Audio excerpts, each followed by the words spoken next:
Do you think AI will alter somehow the balance of powers in the economies that we see today?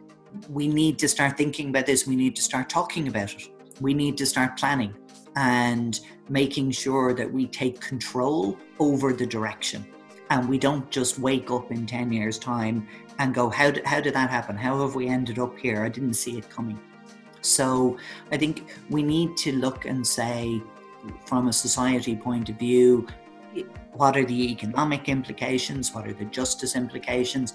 And even the healthcare side, which seems very positive, what could go wrong there?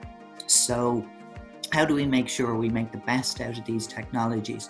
And one of the areas as well that I think will be very interesting, and it's going to be very difficult because it's quite a messy part of humanity, is what do we do with AI in politics? So,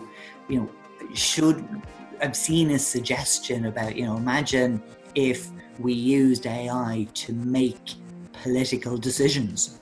And if we took away, the human partisan model and said, can we get an objective view about making policy decisions? There's been a lot of commentary around the decisions in China, say, and how they've got a social credit score and there's a lot of facial recognition involved, and even quite minor transgressions can have consequences. And for me, the really important thing is to have the debate about how we use the technology. And I think if China chooses, for example, to deploy facial recognition on a mass basis as a form of policing and social control, that's one thing.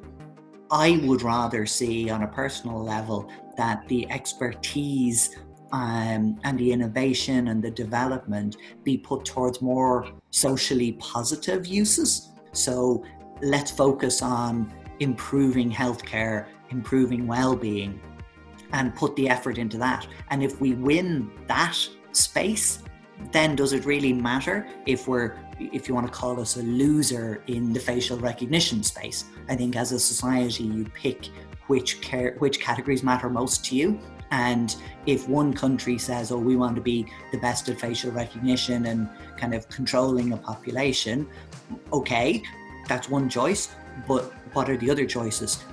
Would it not be better to put the resources, the expertise, the development into healthcare, into education, into those kind of sectors? And if we could win those races, I wouldn't mind losing the facial recognition race.